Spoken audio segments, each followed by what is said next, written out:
আব্দুল্লাহ ইবনে আনসারী রাদিয়াল্লাহু তাআলা আনহুর ঘটনা।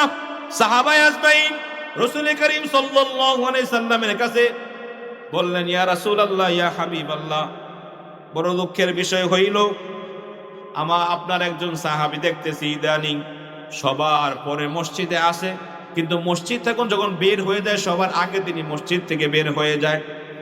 আল্লাহর হাবিব সাল্লাল্লাহু আলাইহি সাল্লাম জিজ্ঞাসা করলেন, তালাশ করে দেখো সেই সাহাবীটাকে।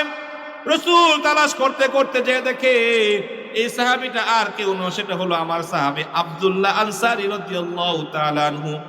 মায়া নবী রাহমাতাল লিল আলামিন সাহাবায়ে কেরামদেরকে নিয়ে আব্দুল্লাহ আনসারীর বাড়ির কাছে যায় ডাক দিতেছে, আসসালামু আলাইকুম ইয়া আহলাল বাইত।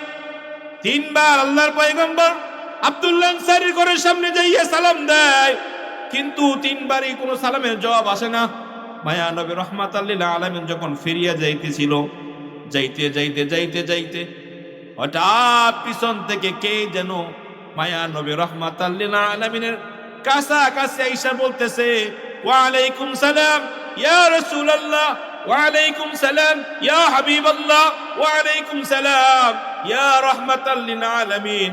আল্লাহর পয়গম্বর ঘুরিয়া দেখলেন এটা তো আমার সাহাবী আব্দুল্লাহ আনসারী, যার ঘরের সামনে থেকে আমি নবী সবেমাত্র ফিরিয়ে আসছি।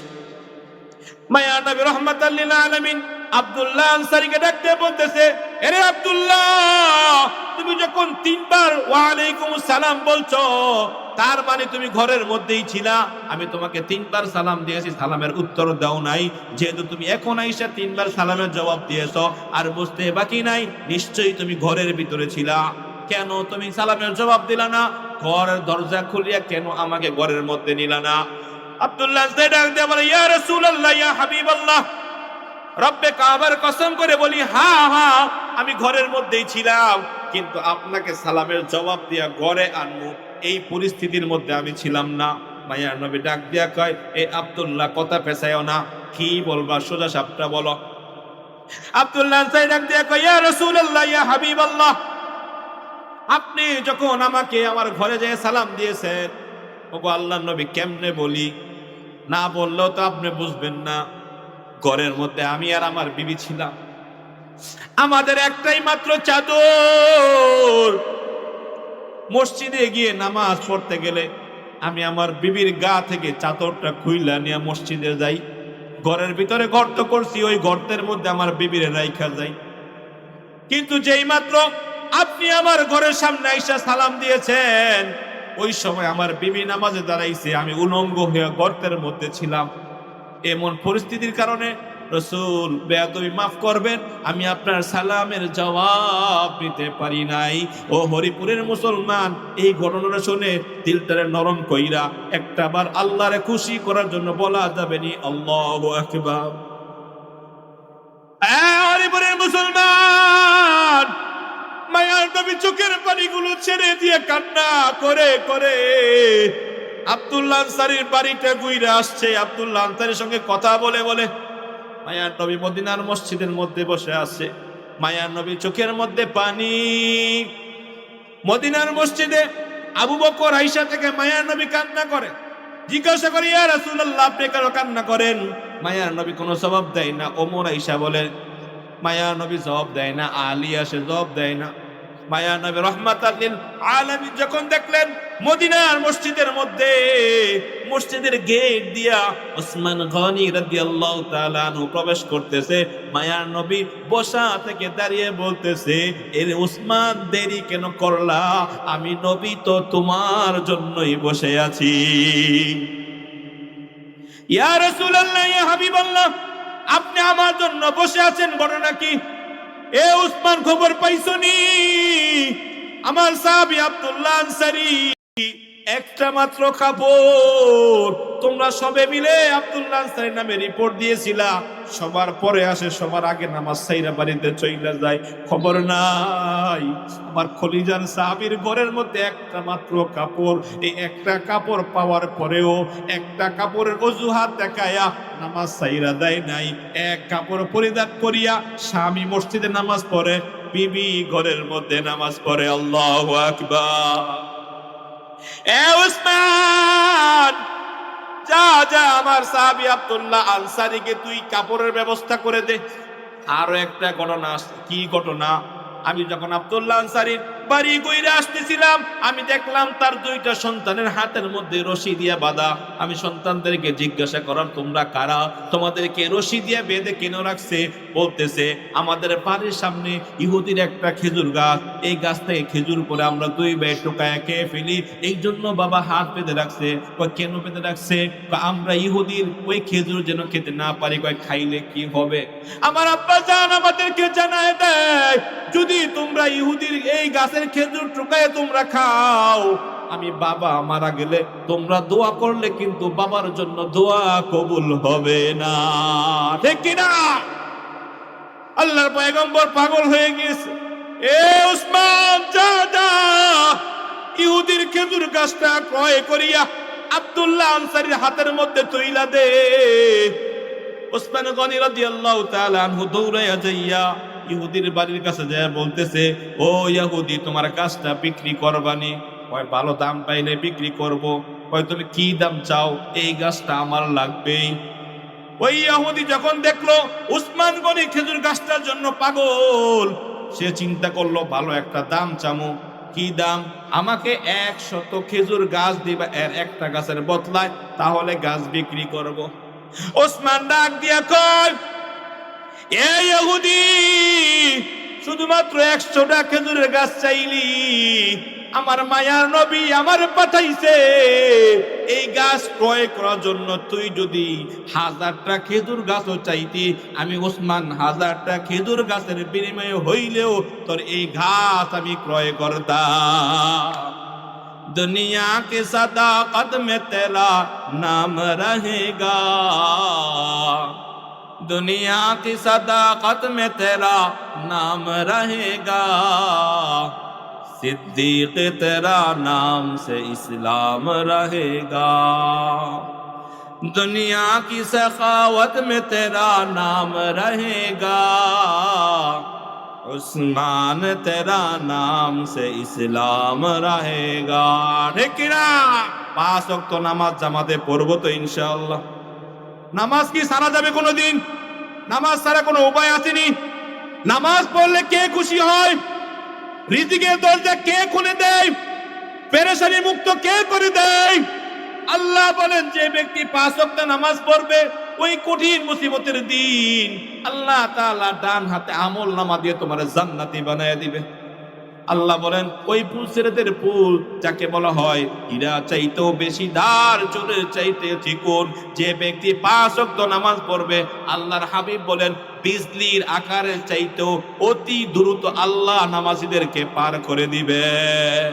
হযরত ওমর ফারুক রাদিয়াল্লাহু তাআলা আনহু হযরত উসমান গনি রাদিয়াল্লাহু তাআলা আনহুর কাছে যায়, বলতেছে, ভাই, মৃত্যুর আগে মায়া নবী রাহমাতাল লিল আলামিন তোমার কাছে মুনাফিকদের একটা লিস্টি দিয়ে গিয়েছিল। এ উসমান, আমি ওমর ফারুক তোমার কাছে জানতে চাই, ওই মুনাফিকের লিস্টের মধ্যে আমার নামটা কি আছে কিনা? ওমর সাধারণ কোন লোক নয় রে বাবা, ইসলামী খেলাফতের দ্বিতীয়তম খলিফা ছিলেন হযরত ওমর ফারুক রাদিয়াল্লাহু তাআলা, যাকে আল্লাহর হাবিব সাল্লাল্লাহু আলাইহি ওয়াসাল্লাম দুনিয়া থাকতেই জান্নাতের সুসংবাদ দিয়েছিল। ওই ওমর ওসমানের কাছে আইসা বলতেছে, ওসমান রে, ওই মুনাফিকের লিস্টের মধ্যে আমার নামটা নিয়ে রয়ে গিয়েছে। ওসমান গনি রাদিয়াল্লাহু তাআলা আনহু ডাক দিয়া আমিরুল মুমিনিন, আল্লাহর পয়গম্বর সাল্লাল্লাহু আলাইহি ওয়াসাল্লাম আমার কাছে মুনাফিকের লিস্টি দিয়েছে, এটা সত্য কথা। কারা কারা মুনাফিক আমারে বলে গিয়েছে, তবে রাসূল এটাও বলেছে আমি যেন কোন মুনাফিকের নাম মানুষের কাছে প্রকাশ না করি। এ ওমর, না না না, রাসূল যেহেতু নিষেধ করেছে, আমি তোমাকে এই লিস্টের কথা বলতে পারবো না। ওমর পেরেশান, হায় হায়, এটা কি বলে, কিভাবে জানবো আমি ওমরের নাম মুনাফিকের লিস্টের মধ্যে রয়েছে কিনা, কিভাবে জানবো? ওমর পেরেশান হইয়া হঠাৎ মাথার মধ্যে একটা বুদ্ধি আসছে। ওমর ফারুক রাদিয়াল্লাহু তাআলা রাখতে ভাই উসমান, আচ্ছা তোমার বলা লাগবে না আমি ওমরের নাম মুনাফিকের লিস্টের মাঝে আছে না নাই, তবে আমার একটু বলো, আমি ওমর যদি মারা যাই তুমি কি আমার জানাজা নামাজের মধ্যে শরীক হবে কিনা? আল্লাহু আকবার। উসমান গনি রাদিয়াল্লাহু তাআলা রাখতে কয়, আমিরুল মুমিনিন কি বললেন? আপনি মারা গেলে আপনার জানাজায় কেউ যদি না থাকে, আমি উসমান সবার আগে আপনার জানাজায় শরীক হব। আল্লাহু আকবার। এবার ওমরে ফারুক রাদিয়াল্লাহু তাআলা বলতেছে, আলহামদুলিল্লাহ, নিশ্চিত হইলাম আমি ওমরের নামটা মুনাফিকের লিস্টে না। ওসমান গনি অবাক হয়ে গেল, আমিরুল মুমিনিন কি বলেন? এই মাত্র আপনি পেরেশান, আপনার জানাজায় উপস্থিত হবে এই কথা বলার পর আপনি আলহামদুলিল্লাহ বললেন, ঘটনা কি? ওমরে ফারুক রাদিয়াল্লাহু তাআলা ডাকতে কয়, এ ভাই উসমান, মক্কা মদিনার জমিনের মধ্যে অনেক মানুষ দুনিয়া থেকে বিদায় নিয়েছে, আমি দেখছি তুমি সবার জানাজার মধ্যে উপস্থিত হও না। আমি বুঝতে পারলাম যেই যেই মুনাফিকের নামগুলো তোমার কাছে বইলা গেছে, ওসমান ওই মুনাফিকের জানাজায় তুমি শরীক হও না। তুমি যেহেতু বলছো আমি ওমরের জানাজায় শরীক হইবা, এতে আর বুঝতে বাকি নাই আমি ওমরের নাম মুনাফিকের লিস্টে না। ও দুস্তরে আমার, কে তোমারে আমারে জানাই দিল মরার পরে আমাদের কোনো হিসাব হবে না? কে তোমাকে আমাকে নিশ্চয়তা দিল তুমি আমি কবরে গেলে আমাকে আপনাকে কবরে 3 সওয়াল করবে না? কে নিশ্চয়তা দিল? ও দোস্ত আমার, ও হরিপুরের মুসলমান, পাটা লাগলে পা বাড়ায় দাও, পাওটা ধরিয়া বলি ভাই, সারাদিন 24টা ঘন্টা তুমি ব্যস্ত থাকো, আফসোস নাই, কিন্তু 5 বেলা আল্লাহ তাআলার হুকুম 5 ওয়াক্ত নামাজ তুমি ছেড়ে দিও না। আল্লাহর হাবিব সাল্লাল্লাহু আলাইহি ওয়াসাল্লাম বলতেছেন, আউয়ালু মা ইউহাসাবু বিহিল আবদু ইয়াউমাল কিয়ামাতি সালাহ। এ উম্মত, কিয়ামতের দিন আল্লাহ রাব্বুল আলামিন সর্বপ্রথম বান্দা বান্দির কাছ থেকে যে হিসাবটা নিবে সেটা হলো নামাজ। মায়া নবী রাহমাতাল লিল আলামিন যখন দুনিয়ার মায়া ছেড়ে চলে যাবেন, মৃত্যুর আগ মুহূর্ত রাসূল ঠোঁটটা নাড়ায় নাড়ায় কি যেন বলে, সাহাবায়ে কেরাম লক্ষ্য করলো মায়া নবী রাহমাতাল লিল আলামিন মৃত্যুর আগে ঠোঁট নাড়ায় নাড়ায় বলতেছে, আসসালাত আসসালাত আসসালাত। আল্লাহু আকবার। আপনাদের কাছে আমার প্রশ্ন, যেই মানুষটা মৃত্যুর শয্যায় বিছানায় শায়িত হয়ে গিয়েছে, অল্প কিছুক্ষণ পরে তার মৃত্যু চলে আসবে, সে যদি কোনো কথা বলতে চায় ওই কথাটা কি কখনো মিথ্যা হতে পারে? কারণ মৃত্যুর সময় কোনো মানুষ মিথ্যা কথা বলে না, ঠিক কিনা? মায়া নবী মৃত্যুর সময় যেহেতু বারবার বারবার বারবার বলেছে আসসালাত আসসালাত আসসালাত, ও হরিপুরের মুসলমান, তাহলে বুঝতে বাকি নাই আমাদেরকে যদি কবর জগতে বাঁচাইতে পারে একমাত্র নামাজ আমাদেরকে বাঁচাইতে পারে, ঠিক কিনা? মেরে মুহতারাম দোস্ত বুজুর্গ, আজকে আমরা নামাজ থেকে গাফেল হয়ে গিয়েছি। আল্লাহ বলেন তোমরা নামাজ পড়ো, তোমরা যদি 5 ওয়াক্ত নামাজ পড়ো আমি আল্লাহ তোমাদের রিজিকের পেরেশানি গুলো দূর করে দিব। আরো জোরে বলা যায় কিনা? কিন্তু আজকে আমি আপনি রিজিকের জন্য মানুষের দুয়ারে দুয়ারে, কোম্পানির দুয়ারে দুয়ারে ঘুরি, অথচ আল্লাহ বলেন দুনিয়ার মধ্যে যত মাখলুকাত রয়েছে সমস্ত মাখলুকাতের রিজিক আমার আল্লাহ নিজ কুদরতি ভাবে পৌঁছায়া দেয়। রিজিকের মালিক কে? বিশ্বাস হয়নি? বিশ্বাস হয়? সন্তান দেওয়ার মালিক কে? এই দুনিয়ার মধ্যে কোনো বিপদে আমি আপনি যদি পড়ে যাই, দুনিয়ার কেউ যদি ওই বিপদটা থেকে আমাকে আপনাকে উদ্ধার করতে না পারে, ওই বিপদটা থেকেও উদ্ধার করনেওয়ালা একজন আছে। ও হরিপুরের মুসলমান, গলাটা চিল্লায় বলো তিনি কে? বিশ্বাস হয়নি? ওই আল্লাহর ইবাদত করা আমাদের দরকার কি দরকার না?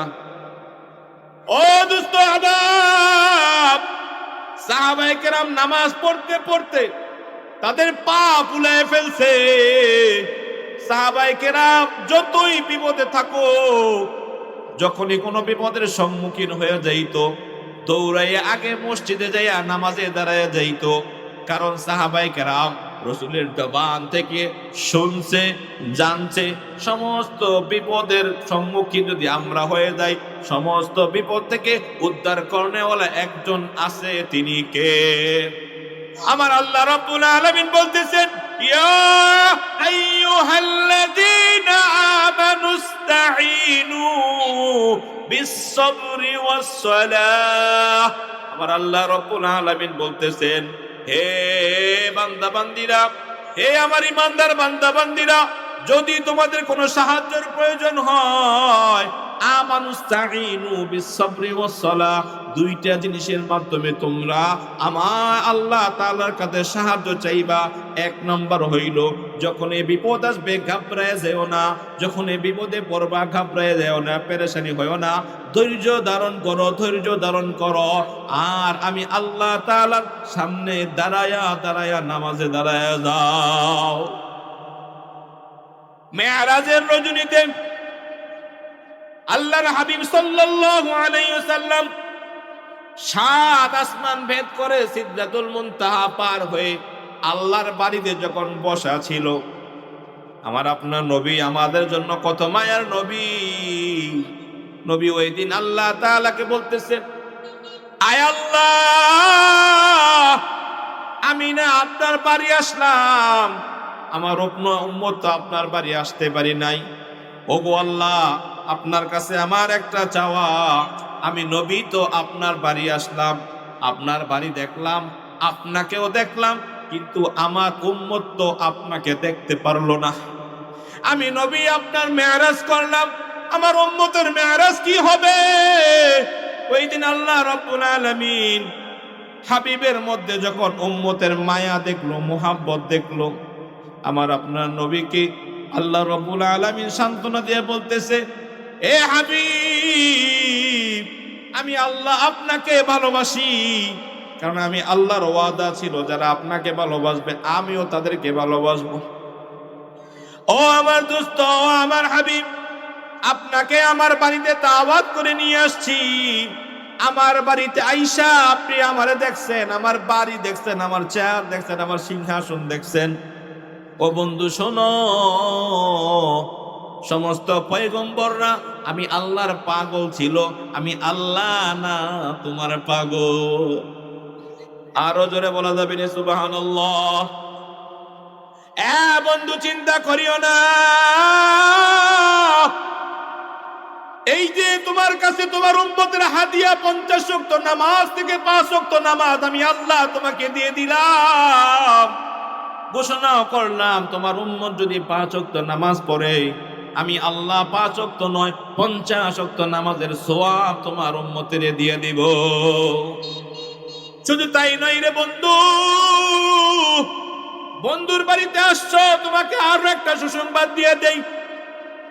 আমার বাড়িতে আইসা মানুষ তো জান্নাত দেখলি সব কিছু ভুইলা যাবে, অথচ তুমি আমার কাছে আইসা উম্মতের ভুলতে পারো নাই। হাবিব, আরেকটা সুসংবাদ নিয়ে যাও। আমি আল্লাহ রাব্বুল আলামিন তোমাকে আমার বাড়িতে নিয়ে আইসা মেরাজ করাইছি একবার, আর তোমার উম্মতের বেলায় আমি আল্লাহ সিদ্ধান্ত নিয়েছি, তোমার বান্দিরা যখন 5 ওয়াক্ত নামাজে আল্লাহু আকবার বলিয়া দাঁড়ায় যাবে, ওই 5 ওয়াক্ত নামাজে দৈনিক 5 বার আমি আল্লাহ আমার বাড়ি সাইরা তোমার উম্মতের সামনে দাঁড়িয়ে যাব। নারায়ে তাকবীর। ও দোস্ত আহবাব, ওই নামাজ পড়া আমাদের দরকার কি দরকার না? নামাজ কি সারা যাবে? সারা যাবে? ও দোস্ত আহবাব, আজকে আমাদের কি হইল? 5 ওয়াক্ত নামাজের মুসল্লি মসজিদে পাওয়া যায় না। শুক্রবারের দিন আসলে জুমা নামাজের মধ্যে এমন একটা সময় হয় যে অন্যান্য মুসল্লিদের কারণে, অর্থাৎ জুমার দিনের মুসল্লিদের কারণে যারা 5 ওয়াক্ত নামাজ পড়ে তারাও ঠিক মতো মসজিদে যাইয়া বসতে পারে না, ঠিক কিনা? দোস্তরে আমার, একদিন নামাজ পড়ার দ্বারা তুমি কামিয়াব হইতে পারবে না।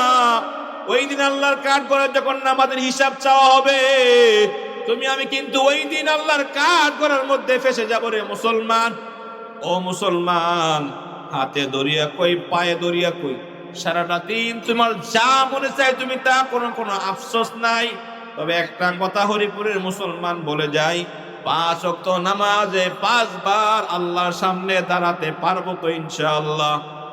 আল্লাহ রাব্বুল আলামিন আমাকে আপনাকে 5 ওয়াক্ত নামাজ সঠিক সময়ে পড়ার তৌফিক দান করেন। আব্দুল্লাহ ইবনে মুবারক রাহমাতুল্লাহ আলাইহি জামানার ঘটনা। আব্দুল্লাহ ইবনে মুবারক রাহমাতুল্লাহি আলাইহি যখন দুনিয়া থেকে তিনি বিদায় নিলেন, আব্দুল্লাহ ইবনে মুবারক রাহমাতুল্লাহি আলাইহি জবরদস্তি আল্লাহ তাআলা একজন আল্লাহওয়ালা ওলি ছিলেন, আল্লাহর পছন্দের খাস বান্দা ছিলেন। আব্দুল্লাহ ইবনে মুবারক রাহমাতুল্লাহি আলাইহি যখন দুনিয়ার মায়া ছেড়ে অন্ধকার কবরে চলে যায়, একদিন মুরিদানদের মধ্য থেকে একজন মুরিদ ঘুমের ঘরে স্বপ্ন দেখে আব্দুল্লাহ ইবনে মুবারক রাহমাতুল্লাহি আলাইহি জান্নাতের মধ্যে ঘোরাফেরা করতেছে। সুবহানাল্লাহ বলা যাবেনি? ওই মুরিদ স্বপ্ন যোগে আব্দুল্লাহ ইবনে মুবারক রাহমাতুল্লাহি আলাইহি জিজ্ঞাসা করতেছে, ওগো আল্লাহর ওলি, আপনি মৃত্যুবরণ করার পর আল্লাহ রাব্বুল আলামিন আপনার সাথে কি রকম ব্যবহার করতেছে? আব্দুল্লাহ ইবনে মুবারক রাহমাতুল্লাহি আলাইহি জবাব দেয়, এরে মুরিদ শোন, আমি দুনিয়া ছেড়ে যখন অন্ধকার কবরে চলে আসছি, আল্লাহ রাব্বুল আলামিন আমার প্রতি রাজি খুশি ছিলেন। এই জন্য আমার টুকটাক গুনাহ যা ছিল আল্লাহ তাআলা মাফ করিয়া আমি আব্দুল্লাহ ইবনে মুবারককে আল্লাহ তাআলা জান্নাতে জায়গা করে দিয়েছে। তবে আফসোসের বিষয় হইল, আমাকে আল্লাহ রাব্বুল আলামিন যেই জান্নাতে জায়গা করে দিয়েছেন, এর পাশেই একটা দামি জান্নাত রয়েছে।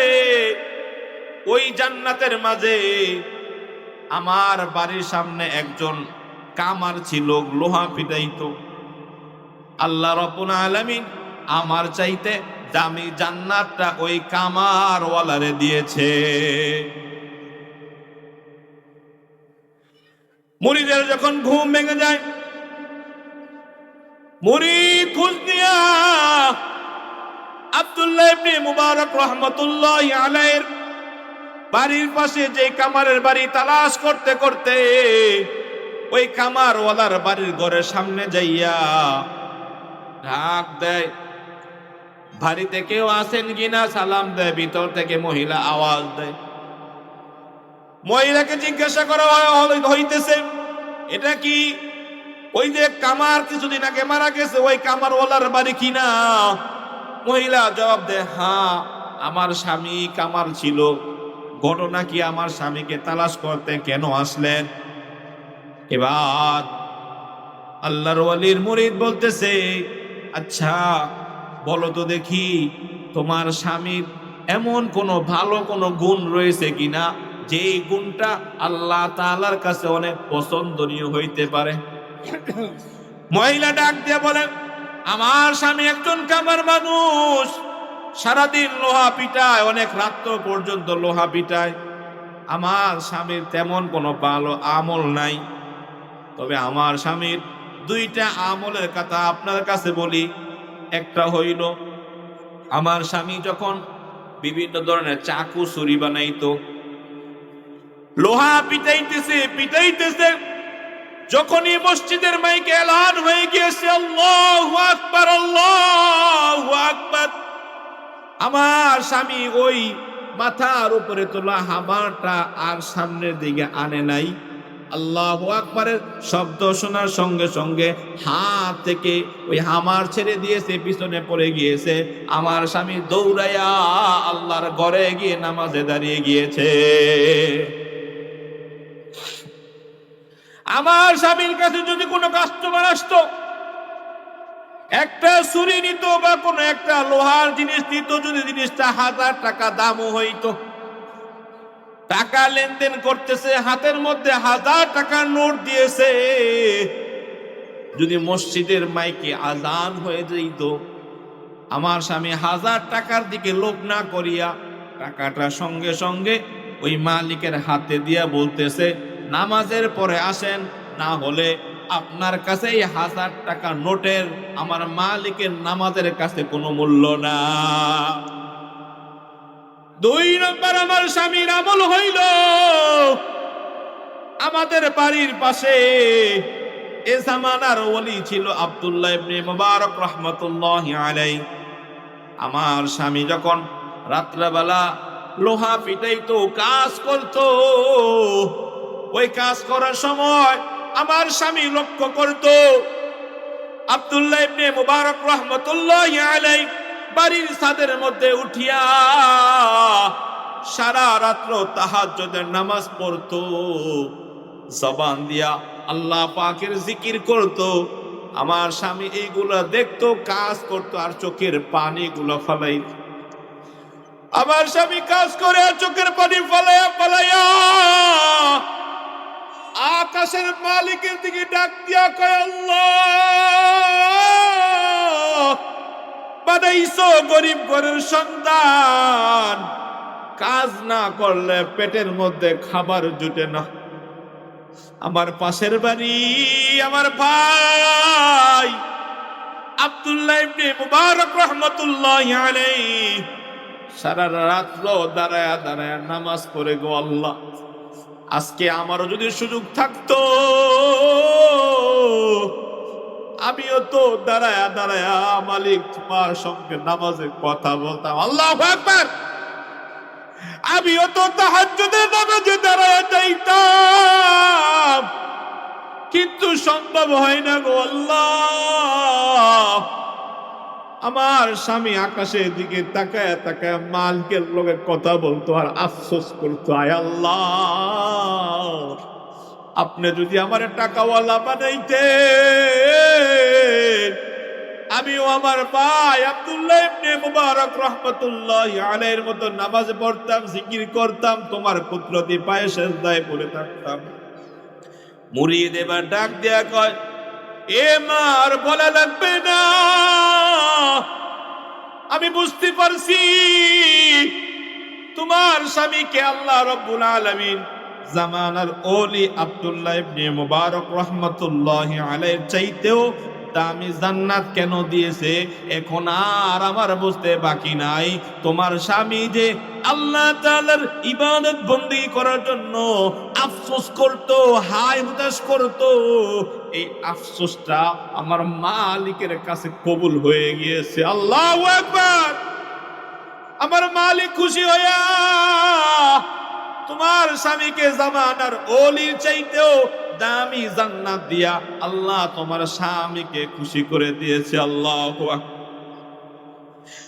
আর ইবনের মুসলমান, আজকে কে আমাদেরকে জানাই দিল এই দুনিয়া ছেড়ে আমরা যাব না, এই দুনিয়ায় সারা জীবন আমরা থাকবো। অথচ দেখেন আমাদের চাইতো ছোট ছোট কত মানুষের জানাজা আমরা পড়েছি, ঠিক কিনা? কত মানুষের লাশ এই 2টা হাত দিয়া কবরে নামাইছি, কত মুর্দেগানের লাশ গোসল করাইছি। কিন্তু আজকালকার অনেক টাকাওয়ালা ভাইদেরকে দেখা যায় ঘরের মধ্যে গরমের দিনে এসি লাগায় ঘুমায়, শীতের দিনে ল্যাপ তোষক কম্বল দিয়া ঘুমায়। কিন্তু কে তাদেরকে বুঝাইবে রে বা, এই দুনিয়া থাকার জায়গা না, এই দুনিয়া কেউ থাকতে পারেও না। সন্ধে সন্ধে বলা হয় পরের বাড়ি রং সাজাইলা, নিজের বাড়ি অন্ধকার, ঠিক কিনা? এই দুনিয়ায় থাকতে পারবো না, 80 বছর হয়ে গিয়েছে, এরপরও বাড়িটা একতলা হয়েছে, আরো দোতলা করা দরকার।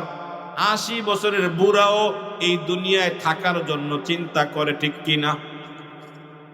কিন্তু কেউ থাকতে পারবে? কারো ক্ষমতা বলে কেউ থাকতে পারবে? কেউ থাকতে পারবে না রে বাপ। কি এমন হইল?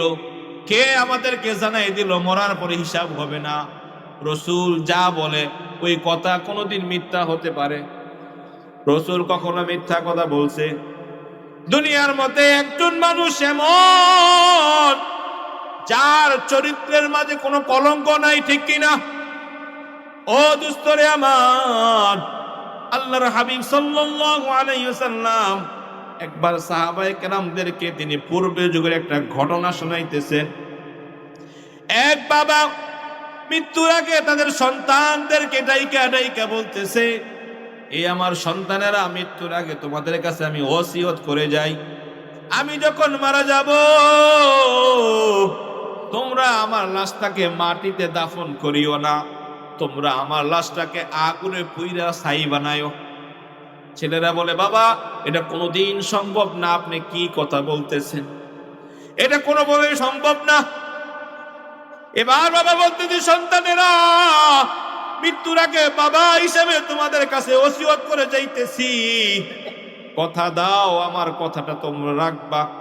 আমি এমনে এমনে বলি না রে বাপ, শোনো, আমি মারা যাওয়ার পর আমার লাশটাকে পুড়তে পুড়তে তোমরা ছাই বানাইবা, ছাই বানাইয়া আমার লাশের ছাই গুলারে মাটির সঙ্গে মিক্স করবা, কিছু ছাই বাতাসের মধ্যে উড়াই দিবা, কিছু ছাই সমুদ্রের মধ্যে ছড়াই দিবা। কেন বাবা এই কথা আপনি কেন বলতেছেন? এবার বাবা বলতেছে, সন্তানেরা রে, আমি সারাটা জীবন যেই রকম অন্যায় অপরাধ করেছি, আমার তো মৃত্যুর সময় হয়ে গিয়েছে, না জানি আল্লাহ তাআলার সামনে তো আমার হিসাব দেওয়া লাগবে। তোমরা যদি আমার লাশটারে পুড়িয়া পুড়িয়া ছাই করিয়া বাতাসে উড়ায় দাও, পানির সাথে মিশাইয়া দাও, তাহলে আল্লাহ তাআলা ওই দিন আমাকে উঠাইতে পারবে না। নাউজুবিল্লাহ। কি মনে হয় আল্লাহ উঠাইতে পারবে না? পারবে কি না? আল্লাহ সেই ক্ষমতা আছে না নাই? মিনহা খালাকনাকুম ওয়া ফিহা নুঈদুকুম ওয়া মিনহা নুখরিজুকুম তারাতান উখরা। আল্লাহ বলেন, বান্দা বান্দিরে, তোমাদেরকে মাটি থেকে সৃষ্টি করেছি, আবার মাটির মাঝে তোমাদেরকে নিয়ে আসবো। কিয়ামতের দিন আমি আল্লাহ আবার তোমাদেরকে মাটি থেকে উঠাইবো। এই বিশ্বাস আমাদের আছে না নাই? বয়ানের শুরুতে বলেছিলাম, ঈমান আর নেক আমল যদি থাকে তাহলে জান্নাতের ওয়াদা আল্লাহ তাআলা দিয়েছেন। এই বিশ্বাস যাদের কাছে আছে তারাই হইল প্রকৃত মুমিন, ঠিক কিনা? এই জন্য সব সময় ঈমানকে মজবুত করা দরকার, আছে না নাই? দুনিয়া কোনো চাকচিক্যের মধ্যে ভয় পেয়ে দেন না। দুনিয়ায় অন্যায় করে ফেলেছেন, অপরাধ করে ফেলেছেন, তওবা করে মালিকের কাছে ফিরে আসেন। দুনিয়ার যত অন্যায় অপরাধ করেছেন, একটা সময় আমাদের গুনাহের কথা আমরা নিজেরাও ভুলে যাই, কিন্তু একজন ঠিকই মনে রেখেছে, তিনি কে? দুনিয়ার সামান্য একটা মোবাইলের মেমোরি যদি আমার আপনার 20 বছরের আগের স্মৃতি জমা রাখতে পারে, আমার সারা জিন্দেগির মেমোরি আল্লাহ তাআলা সংরক্ষণ করে রাখতে পারে কি পারে না? এই জন্য বাবারে, অবহেলায় দুনিয়ার মধ্যে সময় কাটায় দিও না। এ হরিপুরের মুসলমান, বারবার বলতেছি রে বাপ, দুনিয়ার মধ্যে সারাটা দিন 24 ঘন্টা যা ইচ্ছা করতেছো, আফসোস নাই, তবে আফসোস হইল 5 ওয়াক্ত নামাজ কখনো ছেড়ে দিও না, ঠিক কিনা? ও তুই এই দুনিয়ার মায়ায় পড়ে করছ কত বাহানা, এই যে নয় তোরা আসল বাড়ি, কবর যে তোর আসল ঠিকানা। ঠিক না? ও তো এই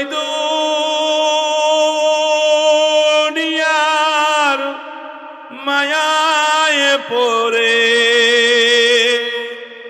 করছ কত বাহানা, এই যে নয় তোরা আসল বাড়ি, কবর যে তোর আসল ঠিকানা। পূর্বপুরুষ যারাই ছিল একে একে সব হারালো। পূর্বপুরুষ যারাই ছিল একে একে সব হারালো। তুমি আমি যেতেই হবে, তোমার আমার যেতে হবে, থাকতে কেহ পারবো না। ঠিক কিনা? এই দুনিয়া থেকেও থাকতে পারবে কিনা? দুনিয়ার মধ্যে অহংকার করে জুলুম অত্যাচার করে তুমি চলতেছ। তোমার চাইতে ক্ষমতাওয়ালা নমরুদ কম ছিল না। ঠিক কিনা? তোমার চাইতে ক্ষমতাওয়ালা ফেরাউন কম ছিল না। ওই ফেরাউনেরও পতন হয়েছে, নমরুদেরও পতন হয়েছে। আজকে যাদের সম্পদ কাইরা নিয়ে খাইতেছ, হাদিস শরীফের মধ্যে আসছে, কেউ যদি দুনিয়ার মধ্যে 1 ইঞ্চি পরিমাণ কারো সম্পদ লুণ্ঠন করে, কাল কিয়ামতের ময়দানে 7 আসমান 7 জমিন পরিমাণ ওজন তার গলার মধ্যে আল্লাহ ঝুলিয়ে দিবে। কন্যা নাউযুবিল্লাহ। মেরে দোস্ত বুজুর্গ, এই জন্য আমাদের আমলকে সুন্দর করা দরকার। আমলকে সুন্দর করতে হইলে আল্লাহ রাব্বুল আলামিন হাবিব ওমা আতাকুমুর রাসূলু ফাখুযু ওমা নাহাকুম আনহু ফান্তাহু ওয়াত্তাকুল্লাহ। আল্লাহ রাব্বুল আলামিন বলতেছে আমলকে সুন্দর করার মাধ্যম হইল 1 নম্বর আল্লাহর হাবিব সাল্লাল্লাহু আলাইহি ওয়াসাল্লাম আল্লাহ তাআলার পক্ষ থেকে যা কিছু পাইছেন, যেটা আল্লাহর হাবিব আমাকে আপনাকে করার জন্য বলছে ওইটা করতে হবে। আল্লাহর হাবিব আমাকে আপনাকে যা থেকে নিষেধ করেছে তা থেকে বেঁচে থাকা লাগবে। ঠিক কিনা?